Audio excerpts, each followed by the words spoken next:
Урматтуу биздин президент Садыр Нуркожоевич, УКМК башчысы Камчы Кыдыршаевичке кайрылат элек. Кайрылганыбыздын себеби бизде Кыргызстанда туризмде иштеген водительдердин атынан кайрылабыз. Бизге Казакстан тарапка барганда конокторду тозгону же конокторду алып кеткени барганда Казакстан тараптан чоң кысымдар көргөзүлүп жатат. Кандай кысым десеңер, водительдер, спринтер айдаган, джип айдаган, хайс айдаган водитель тарабынан чоң кысымдар көргөзүлүп жатат. Андан тышкары полиция жагынан да чоң кысымдар көргөзүлүп жатат. Силерге кайрылуубуздун себеби мамлекет тарабынан чечип беришти суранабыз. Полиция жагынан биздин документтерди жокко чыгарып, стоянкага киргизип жатышат. Ошондой эле кыргыз өкүл башчылары сиздерге дагы кайрылганыбыздын себеби бул жакын арада эле Алматы шаарында болуп атат. Бул көйгөйдүн биринчи маселеси. Биз туристтер менен киргенде же өзүбүздүн жарандарыбызды алып кирип же кирип чыкканда ошол жерден полиция тарабынан токтотулуп, штрафтар жазылып, болбосо документтерибиздин баары тең толук, страховкасын алабыз Казакстандыкын.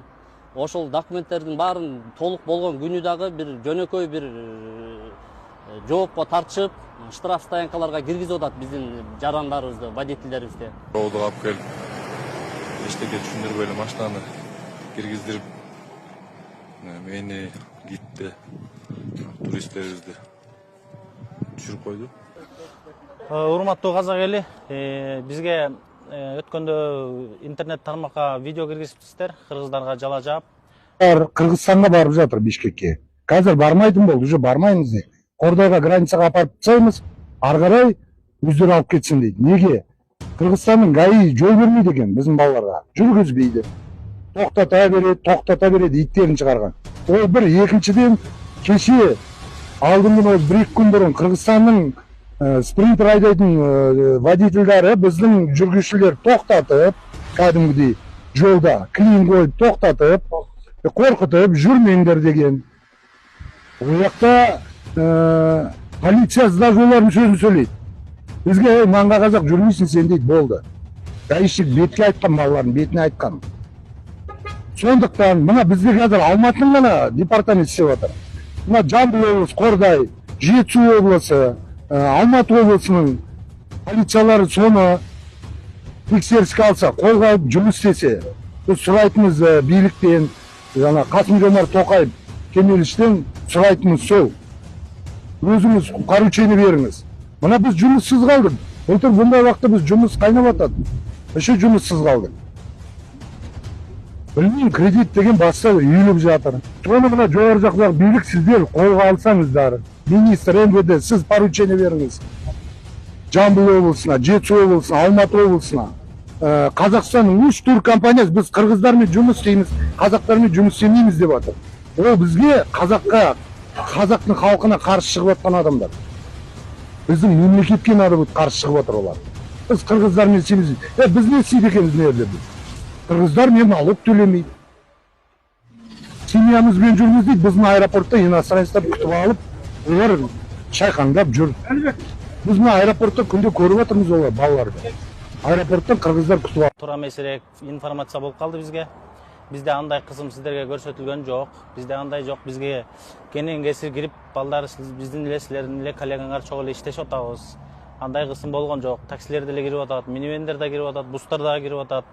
Наоборот, силерде майдан бери, күн жылып сезон башталгандан бери бизге наоборот кысымдар көрсөтүлүп, балдардын дөңгөлөктөрүн жарып, запаскаларынан бери жарып кетип атасыздар. Тормозной шлангтарын кесип кетип атасыздар.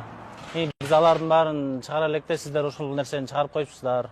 Андай жала жаппай ынтымакташып, баарыбыз бир жолдо, баарыбыз ушул жумуш менен нантаап акча таап иштеп аткандан кийин баарыбыз ынтымакта биргелешип чогуу иштешели.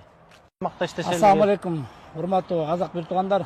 Сиздерди эң биринчиден ынтымакка чакыргыбыз келет. Эмне деген максат менен силер жала жаап атсыңар, эмне дегенде Кыргызстанга барсак бизди тозуп кишилер түшүрүп атат, Кыргызстан киргизбей атат, жолдон кызып атат. Андай бизде болгон эмес. Сеникине биздеги болгон элек да. Биздин эшик ар дайым ачык. Ассаламу алейкум жигит. Мына казактар келип атат. Бирөө эч ким эчтеке деген жок. Казаки, силердин уровеньге түшпөйбүз биз. Мына дышы эс алып жүрүшөт. Туристер мен жүрөт, братан, говори что-нибудь. Кандай Не жүрөсүң? надо так делать, это неправильно. Отлично езжу, никто меня не трогает, никто не обижает.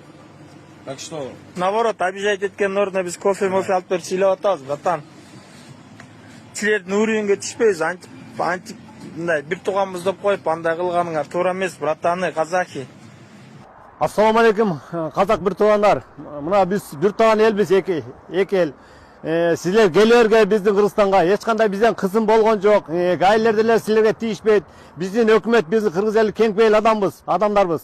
Қанша қалашына кіріп шығарға, просто ынтымақты істешелік. Бізді да сыйлап қояла. Бізде кіріп, өзістің бізге келген адамдар, өз туристер тоз олалық. Алып барып аэропорттан салып жіберелік. Еш жаман көрінбейлік бірімізді сыйлайлық. Ынтымақты болып іштейлік. Мына жігіттер Старекс тур аэропортта біреуді күтіп. Шуны жігіттер гос номер шешілді. Сотрудник. Машина жүргізбеу керек. Бұл жақта жүрмеу керек, жігіттер. Граница қалдырып тастады, бітті біздің проблема. Минивендер алып кете ма, Старекстер алып кете ма, Спринтер алып кете ма, самолет алып кете ма, 50 орындық алып кете ма, өздерінің проблемасы. Болды, граница әкеліп тастады, бітті.